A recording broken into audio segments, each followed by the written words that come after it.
शिक्षा मंत्री और के पाठक के बीच बढ़ा विवाद थमता नहीं दिख रहा है और अब लालू प्रसाद यादव से शिक्षा मंत्री ने इस विषय को लेकर मुलाकात की है। जो जानकारी मिल रही है, मुलाकात के बाद शिक्षा मंत्री चंद्रशेखर ने अपनी चुप्पी तोड़ी और कहा कि संविधान के आधार पर देख लीजिए, मंत्री बड़ा या अधिकारी। वहीं पीए के विभाग में एंट्री की रोक लगने पर भी चंद्रशेखर ने कहा है कि सभी पक्षों को देखकर जवाब देंगे। बड़ी खबर आपको बता रहे हैं, सुबह शिक्षा मंत्री प्रोफेसर चंद्रशेखर जब घर से बाहर निकले, न्यूज स्टेट सहयोगी ने उनसे सवाल पूछने का प्रयास किया विवादित मुद्दों को लेकर, तो उन्होंने चुप्पी साधे रखी। लेकिन थोड़ी देर बाद लालू प्रसाद यादव से मुलाकात कर फिर मीडिया के सामने आते हैं प्रोफेसर चंद्रशेखर और तमाम विषयों पर अपनी बात रखते हैं। चैनल के माध्यम से जो दिखा रहे हैं वो मैं उसी से वाकिफ हुआ हूँ, मैं चीजों को देख रहा हूँ। अरे भैया उसी की समीक्षा करा रहे हैं, उसी की। अरे भैया आप सचिव को क्या कहा है, इसी मामले को देखेंगे जी। मंत्री बड़ा की अपर मुख्य सचिव। मैं ये बात करिए, आप बताइए कि संविधान में कौन बड़ा है, आप बताइए। संवैधानिक बड़े हैं। अब ये सुने, मेरी बात है कि जब चीजों को समझ रहे हैं, देख रहे हैं, तो इतना परेशान क्यों है? चीजों को देखेंगे, समझेंगे, उसके बाद तो बोलेंगे। लेकिन किसी को तो समझना है ना, चीजों को समझेंगे ना। नहीं चल रहा है। अब ये बात हम कैसे कर सकते हैं? चीजों को समझेंगे तो बताएंगे। तो सहयोगी सनी से पूरी जानकारी लेते हैं। सनी, सुबह जब न्यूज स्टेट शिक्षा मंत्री प्रोफेसर चंद्रशेखर से बातचीत करने का प्रयास कर रहा था तो वो चुपचाप घर से गाड़ी में बैठकर निकल गए और अब वो सामने आए हैं, मीडिया के तमाम सवालों का जवाब देने को तैयार दिख रहे हैं। ऐसा क्या हुआ और क्या कहना है शिक्षा मंत्री का, जानना चाहेंगे।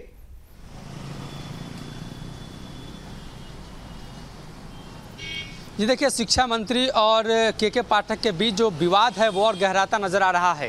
दरअसल आज लालू प्रसाद यादव से उनकी मुलाकात हुई है और लालू प्रसाद यादव से मुलाकात के बाद शिक्षा मंत्री ने स्पष्ट रूप से कहा है कि कोई विवाद है ही नहीं। दरअसल 2 दिनों से लगातार हम प्रयास कर रहे थे कि शिक्षा मंत्री का कुछ बयान सामने आए कि आखिर उनका क्या मानना है। ये जो पत्राचार दोनों तरफ से चल रहा है, आखिर इस पत्राचार में शिक्षा विभाग और शिक्षा से जुड़े हुए जो लोग हैं उनको कितना नुकसान हो रहा है। दरअसल शिक्षा मंत्री ने आज स्पष्ट किया है कि इस मामले को लेकर वो सब कुछ देख रहे हैं और जो पत्र के पाठक के द्वारा जारी किया जा रहा है या जो वो जारी कर रहे हैं, इन तमाम पहलुओं पर चर्चा की जा रही है। लेकिन यकीन मानिए, लालू प्रसाद यादव से मुलाकात के बाद कहीं ना कहीं शिक्षा मंत्री के जो तेवर हैं वो नरम पड़े हैं और अब भी जो शिक्षा विभाग के अपर मुख्य सचिव हैं वो लगातार शिक्षा मंत्री और उनके जो आप्त सचिव हैं उनको लेकर अधिकारियों के बीच एक लेटर दे चुके हैं, जिसके जरिए वो जिक्र कर रहे हैं कि किसी भी प्रकार का पत्र, चाहे पीत पत्र हो या कोई पत्र हो, वो रिसीव नहीं करना है।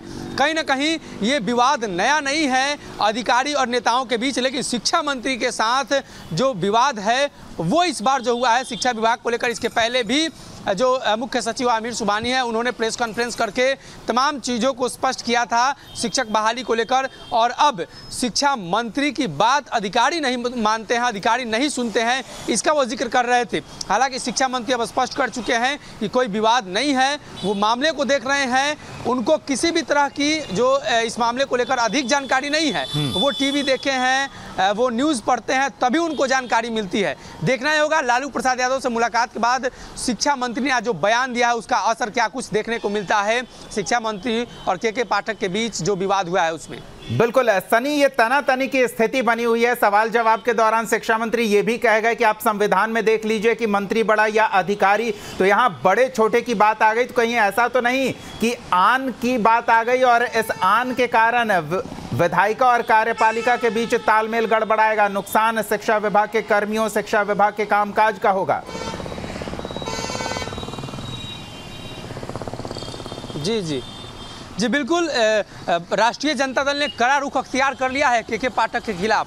राजद के कई बड़े नेताओं ने बयान दिया है कि जो अधिकारी हैं वो हमारे सेवक हैं, यानी जो मंत्री हैं उनके सेवक हैं और हम जनता के सेवक हैं। तो ऐसी परिस्थिति में जब हम जनता की सेवा कर रहे हैं तो शिक्षा विभाग के चाहे किसी विभाग के जो भी बड़े अधिकारी हैं उनको हमारी बातें सुननी होगी। ये संवैधानिक हमारा अधिकार है, संविधान के हिसाब से हमारा जो पद है वो ऊंचा है, तो उसको देखते हुए अधिकारियों को ये काम करना होगा। और बिना मंत्री के संज्ञान के किसी भी प्रकार का कोई लेटर हो या किसी भी प्रकार का कोई बयान हो कैसे कोई दे सकता है। राजद ने कड़ा रुख अख्तियार किया है और मुख्यमंत्री से हस्तक्षेप की बात भी कही है। राजद के कई नेताओं ने यहाँ तक कह डाला है कि जो अधिकारी हैं अगर वो नहीं सुनते हैं तो मुख्यमंत्री नीतीश कुमार उन्हें कान पकड़कर विभाग से बाहर करे, इसलिए कि जनता के भरोसे पर हम खड़ा उतरने का काम कर रहे हैं, जनता के लिए काम कर रहे हैं। और जो बिहार के 13 करोड़ जनता है उसकी ये सरकार है, तो ऐसे में कोई अधिकारी कैसे मनमानी कर सकता है। बिल्कुल, काम करें लोगों के लिए तो मिलकर काम करें। इस तरह का अगर विवाद रहा और विवाद लंबा चला तो प्रभाव लोगों पर ही पड़ेगा। सनी स्थिति पर नजर बनाए रखें। फिलहाल इन तमाम अपडेट्स के लिए बहुत बहुत धन्यवाद।